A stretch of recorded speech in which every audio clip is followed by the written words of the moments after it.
What's going on, everyone? It's your boy Ethan. Hope you're having a great day. Welcome back to another poker vlog. In this one, we're back home in New England, and when the cold weather comes, obviously got to stay warm with the good old Rampage Poker beanie hat, which you could find conveniently in the link down in the description below. So if you want one, grab one. But this one's fun since we're back home grinding it out in the New Hampshire scene, and we're playing at the good old Boston Billiards. This video started off as just like a friendly, casual 2-5 session, which then turned into some nasty, really big pots. So hopefully you enjoyed that. Leave a like on this video. It's always much appreciated. And let's get into the poker hands. Let's go back to Boston Billiards here in this 2-5 game, picking up King 8 of spades under the gun on the $10 straddle. There's a hijack player who limps, cutoff raises to $40. Then the small blind makes the call and action onto me.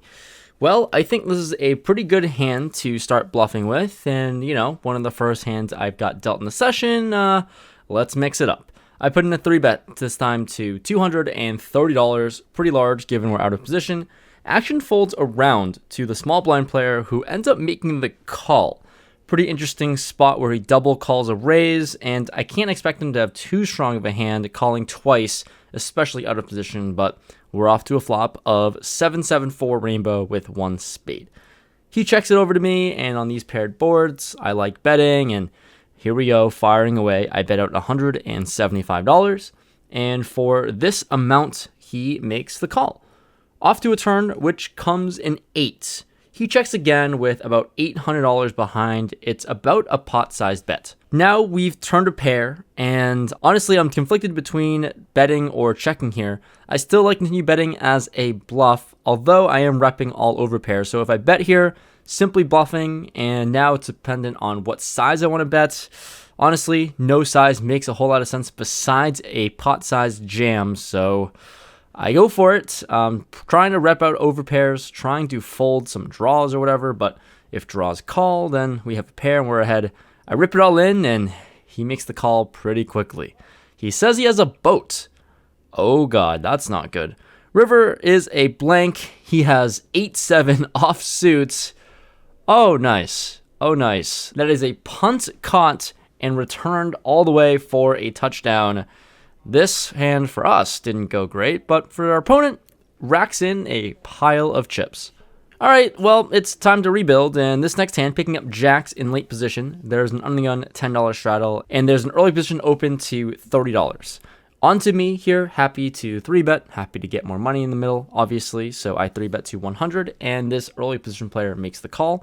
Going to a flop of ace-9-4, all diamonds. He checks it to me, and I go for a third-sized pot bet of around $70, and this small sizing is going to get the job done. He folds, and there we go. A little bit of a rebound after punting off hundreds of dollars. I make one of those hundreds back. On to the next hand we go, into the action. I pick up ace-king offsuit on the button. There's an early position open to $20.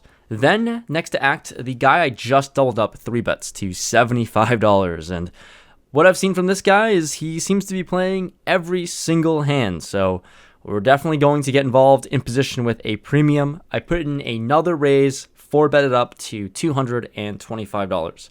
Action folds around to this same player, and we're ready to battle it out again. He makes the call, and this time I at least have a real hand. We're off to a flop. Into this 4-bet pot. Pot is brewing for a 2-5 game. Flop comes king 10-5 rainbow, as sweet as it can get with ace king. He checks it over to me, and I'm happy to put money in the middle, and I size to $125. For $125, he thinks it's a fair price. He makes the call.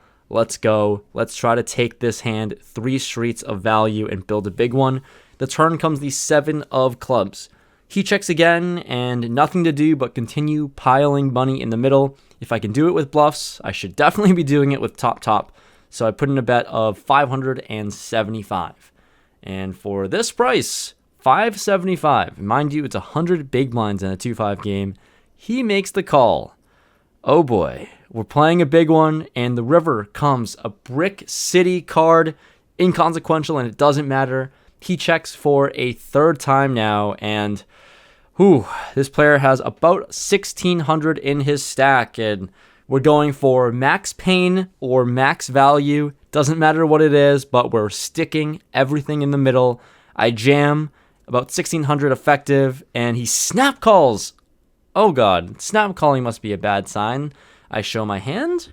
Ace king, one pair is good against his snap call. He mucks, and I don't know what he could have had. Maybe a king jack, king queen, but didn't feel good when he snap called, but feels really good when we get all of our chips back plus some, find a pretty big pot in this 2-5 game, and all of a sudden we are into profit for the night. This next clip that you're going to see is a fun one. 3-4 offsuit goes all in for about $1,200 pre-flop and runs into aces. That's how fun and wild this game is. And obviously, there's justice in poker as aces wins against 3-4 off. Although I was rooting for 4 high to win. But this table is fun, tons of action. What a dream spot for aces. After seeing all the madness and action on this table, I pick up 10s in the hijack. There's an undergun open to $30. Next to act in +1, he's the fun guy at the table. He 3-bets blind to $200. And once again, seeing this ridiculous action, when you see a guy 3-bet blind, not looking at his hand, I'm in here. I raise it up again. I size to 500. Well, action is ensuing. I don't even know how to explain this hand and the madness that's going on. The player on my left snap calls for $200 total, so he must have a strong hand. But now, action folds to this +1 player who announces that he has my hand. Oh, I have your hand. Okay, good luck. He watches the channel. We all know what that is. Natural 8, pocket 4s. And we all know how invincible pocket 4s is. But he ends up calling an all-in. His stack's around 500 anyways. So we're going to a run-out, 3 ways, all-in. I see pocket 4s from our guy. We also have a side pot with him. And then the player on my left has jacks. Oh, shit. So I'm hoping to pretty much just break even against pocket 4s somehow. And we're off to a flop, which pocket 4s has a gutter ball. But the run-out is clean. So jacks wins the main pot. Pocket 10s wins the side, so I made about $50 throughout this whole ordeal, and just a ridiculous, wild table to be on, and it's just a ton of fun. Obviously, on an action-packed table, I pick up Queen 10 offsuit on the $10 straddle again. There's a hijack open to $40. Action folds around to me, and it's a good hand to defend with and play, so let's see a flop for $30 more. The flop comes Queen high, Queen 6, 7, 2 hearts. I check it over to him with top pair. He bets $85. Pretty large pot size bets. It seems a little strange, to be quite honest, but obviously can't fold top pair. I'm in here for sure and make the call. The turn now comes a 7. Middle card pairing seems like a pretty good spot to lead here with some bluffs or some value hands, and with top pair, we're going for it. I bet out $140, but sadly he folds, so I couldn't tell you what he bet $85 with on this flop, but it wasn't strong enough to call another bet on the turn. Last hand to end this wild, fun night. I pick up King 6 of diamonds on the button. We're playing 5-handed at this point, pretty late into the night. Action folds to me, and easy hand to raise. I raise it up to $20 and get both blinds to make the call. Small blind, big blind in here, so 3 ways in position. The flop comes king, queen, deuce. Action checks to me, and I have top pair. Not a great kicker, but definitely a board I should start betting on, so I bet out $20, 1/3 pot. Small blind folds, but big blind wants some smoke. He's in here and calls. The turn comes the 3 of hearts. He checks for a second time, and given the action, got to expect top pair to be good here a lot of the time, so I size up.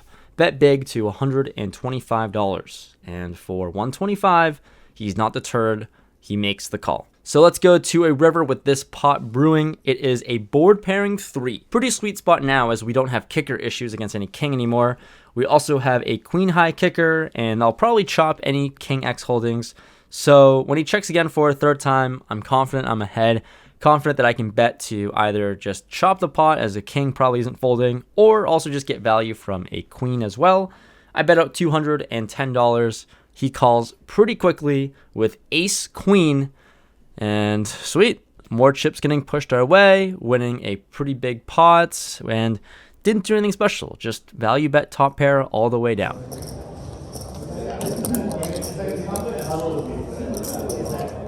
All right, so it turns out that this session was very impromptu and ended up playing a 2-5 game, and things got a little bit bigger than an average 2-5 to say the least. Wrapping things off right now with Al. He's always in the comment section. He's the reason why I'm even in this place. And we'll just sweat out Nicole hitting a shot. Oh.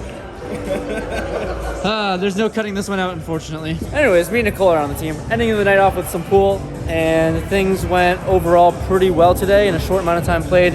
Into the game for 5,000, out for 67.90. Anyways, yeah, the session went really well after somewhat of a punt the first hand, and you know, always finding a way to rebound is always nice. So thanks so much for watching this video. Boston Billiards, I'm not getting paid to say this, but it's a better place to play. Thanks so much for watching. I'll see you guys in the next video.